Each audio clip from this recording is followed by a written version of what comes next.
I remember the night when I first met him. I was a young lad, not older than 20.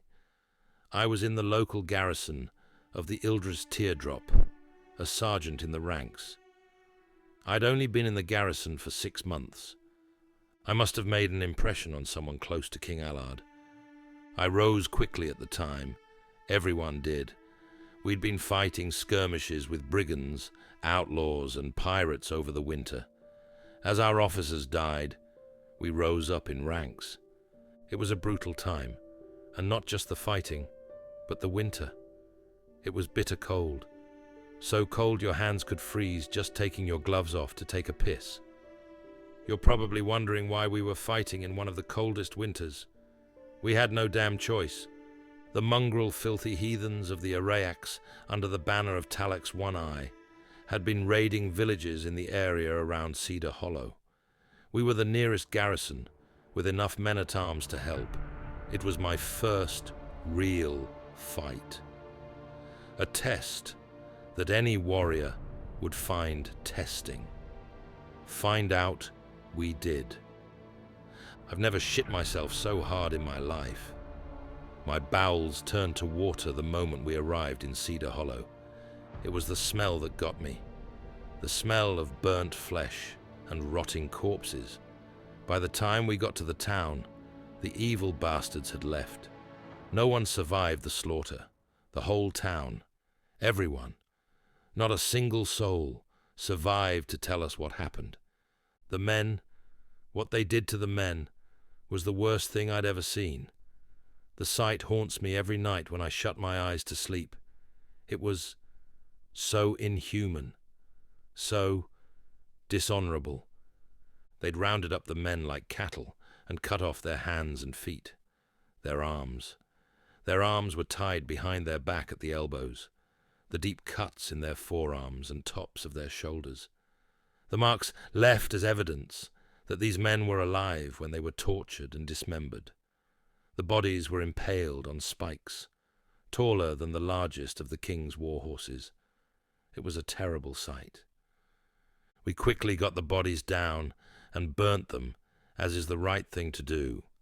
Overcome with emotions of every type, we'd forgotten about strategy.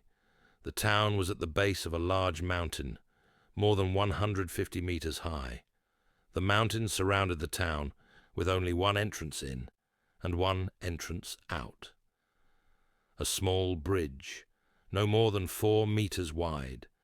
It crossed a small creek, now known as Hold's Bridge. It was early morning when the demons returned, just before dawn. Blessed Allard, that the moon was shining brightly that night. Nothing worse than fighting in the dark. As the sun came up, we heard calls to arms.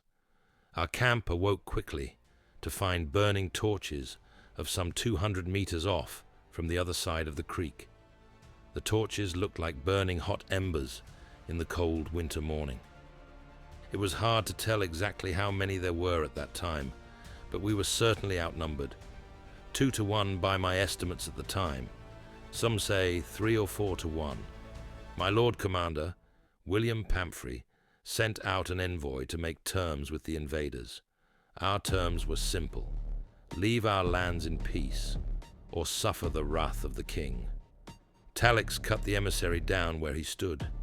With a swing of his axe, he cut our emissary from neck to navel. Talix licked the blood from his axe and screamed out a bone-chilling roar.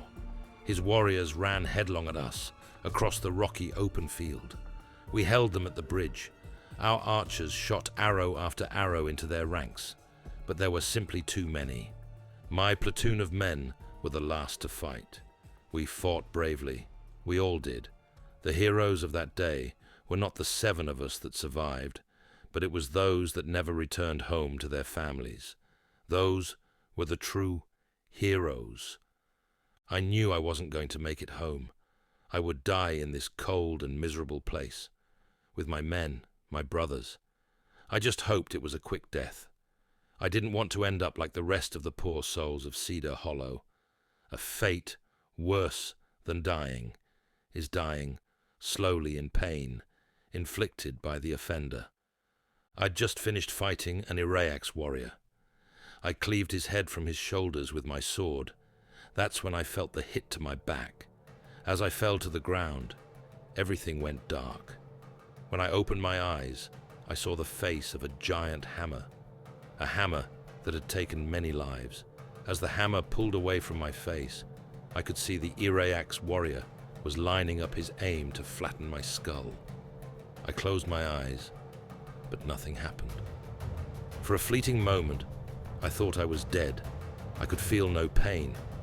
This, if I was going to die, was the way I wanted to go, quickly and painlessly. But death never came. It felt like hours had passed, but as I opened my eyes, again, that's when I saw him. King Allard, bless his name, he saved me.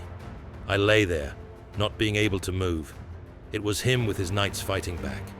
My would-be executioner had his head split in two by King Allard. As King Allard rode into my view, a shimmer of light, like a bright star, shone about him, as if he was a miracle placed on Ashnoor by the Ten themselves. I watched the rest of the battle, wounded on the ground. From that day forth, I fought at his side.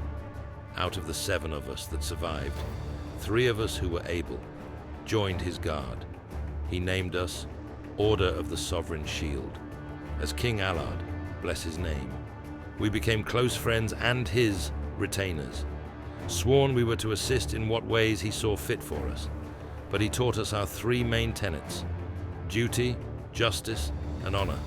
King Allard is one of those leaders and monarchs that comes only every 100 years or so.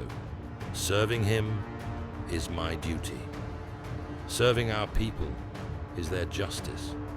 Remembering our brothers, alive and fallen, is our honor. This is what we are, the Sovereign Shield.